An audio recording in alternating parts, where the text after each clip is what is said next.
Hi friends, YouTube पर आप सभी का स्वागत है। दोस्तों, आपके सामने EHD4 का एक सबसे महत्वपूर्ण प्रश्न है। असमिया भक्ति साहित्य एग्ज़ाम में हो सके तो आ सकता है, इसलिए मैं इस प्रश्न को एक्सप्लेन करने का प्रयास करूँगा। तो एग्ज़ाम में यह कह के आता है कि असमिया भक्ति साहित्य का विशेषताओं का वर्णन करो। इसके दो रूप में क्वेश्चन आते हैं। पहला क्वेश्चन तो यह आता है कि असमिया भक्ति साहित्य का भक्ति स्वरूप बताइए, और दूसरा है कि असमिया भक्ति साहित्य का सामाजिक चेतना पर बताइए। अगर एग्जाम में आता है असमिया भक्ति साहित्य के भक्ति रूप को बताइए, तो सबसे पहले आपको पहला विशेषता के अंतर्गत रखना है कृष्ण भक्ति कीर्तन, यानी कि इसमें आपको लिखना है कि असमिया भक्ति साहित्य के अंतर्गत कृष्ण भक्ति जो कीर्तन है सबसे महत्वपूर्ण विशेषता है, क्योंकि असमिया भक्ति साहित्य के अंतर्गत जितने भी रचनाएं लिखी गई वह उन रचनाओं में रचनाकारों ने कृष्ण भक्ति की जो कीर्तन है उसको गाया है।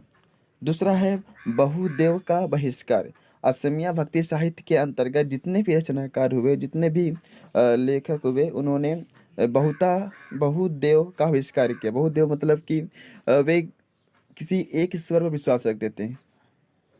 ओके, तो इस साहित्य के अंतर्गत बहुदेव का बहिष्कार किया गया है असमिया साहित्य के अंतर्गत, भक्ति साहित्य के अंतर्गत। दूसरा है इष्ट देव के नाम का है महत्व, यानी कि असमिया भक्ति साहित्य के अंतर्गत जितने भी रचनाकार हुए उन्होंने अपने इष्ट देव के नाम का जो है जिक्र किया ही है। आप जितने भी कवि को देखेंगे, जितने भी लेखक को या कवि को देखेंगे, जैसे कि शंकर देव का जब रचना पढ़ेंगे या माधव देव का जब रचना पढ़ेंगे, तो उसके अंतर्गत आपको इष्ट देव के नाम का महत्व का जिक्र जरूर दिखाई देगा। अगला है गुरु का महत्व। असमिया भक्ति साहित्य के अंतर्गत कवियों ने अपने गुरु के महत्व को भी भली भांति बताया है। दूसरा है भक्ति के संदर्भ में ब्राह्मण और चंडाल का समान अधिकार, यानी कि भक्ति असमिया भक्ति साहित्य के अंतर्गत जितने भी रचनाकार हुए, जितने भी कवि हुए, उन्होंने अपने रचनाओं में ब्राह्मण और चंडाल के बीच समान अधिकार को बताया है। उनके मन के मुताबिक यह कहा गया है कि भक्ति के मार्ग में, भक्ति के संदर्भ में ब्राह्मण और चंडाल का समान अधिकार है, उनमें किसी भी तरीके का विशेष अंतर नहीं होता। अगला है ब्राह्मण आडंबर जैसे योग, तीर्थयात्रा, तप का विरोध, यानी कि असमिया भक्ति साहित्य के अंतर्गत जितने भी रचनाकार हुए उन्होंने बाहरी आडंबर जैसे योग करना, तीर्थयात्रा करना, तप करना, इस सब का बाहरी आडंबरों का उन्होंने विरोध किया है। अगला है मनुष्य के सद्गुणों का विकास। उन्होंने अपने रचनाओं में मनुष्य के सद्गुणों के विकास को लेकर भी जिक्र किया है। आप जितने भी असमिया भक्ति साहित्य के कवियों के रचनाओं में देखेंगे तो उन कवियों ने अपने रचनाओं में, अपने साहित्य में मनुष्य के सद्गुणों के विकास का जिक्र किया है। तो मैं आपको बता दिया कि असमिया भक्ति साहित्य का भक्ति स्वरूप है। तो सबसे पहला हेडिंग देना है कृष्ण भक्ति कीर्तन, बहुदेव का बहिष्कार, इष्ट देव के नाम का महत्व, गुरु का महत्व, भक्ति के संदर्भ में ब्राह्मण चंडाल के समान अधिकार, ब्राह्मण आडंबर जैसे योग, तीर्थयात्रा, तप का विरोध। 7 नंबर है मनुष्य के सद्गुण का विकास।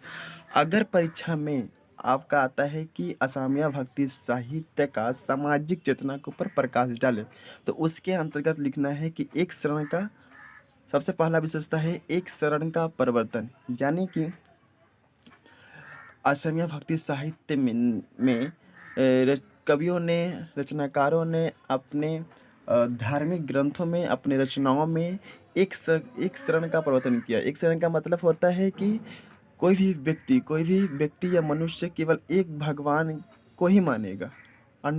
वे किसी दूसरे भगवान को पास नहीं जा सकते, उसको मान नहीं सकते, किसी एक भगवान को ही मानना पड़ेगा। जैसे कि हमने भक्ति स्वरूप में बताया था कि बहुतावाद का विरोध किया गया, यानी कि इसमें भक्ति स्वरूप में बहुतावाद का विरोध किया गया। हम बहुत देव को नहीं मान सकते हैं। ओके, इसलिए एक शरण का परिवर्तन का मतलब यह हुआ कि हम केवल एक भगवान को ही मान सकते हैं। दूसरा है धार्मिक आडंबरों का विरोध।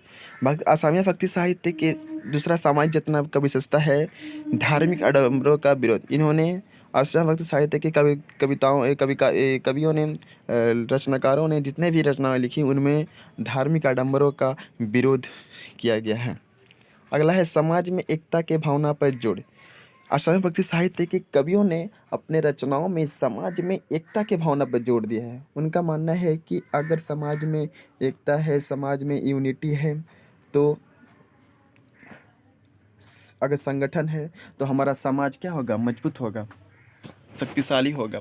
अगला है नैतिकता का महत्व। असमिया भक्ति साहित्य के कवियों ने नैतिकता के ऊपर काफ़ी जोर दिया है। नेक्स्ट है सामाजिक समता की स्थापना, यानी कि इसके अंतर्गत आपको यह लिखना है कि इस काल के कवियों ने, असमिया भक्ति साहित्य के कवियों ने अपने रचनाओं में समाज के अंतर्गत समता मतलब कि समाज के अंतर्गत जो है समानता, किसी उच्च वर्ग निम्न वर्ग में किसी तरह का भेदभाव ना हो, इस चीज़ को लाने का प्रयास उन्होंने अपने रचनाओं के माध्यम से किया है। तो दोस्तों मैं आपको इस वीडियो के माध्यम से बस यही संदेश देना चाहूँगा कि अगर आप एग्ज़ाम में इन हेडिंग को केवल याद करके जाते हैं और हेडिंग के अंतर्गत 2 या 3 लाइन लिख देते हैं तो आपको जो है इग्नू से आप आसानी से पास कर पाएंगे।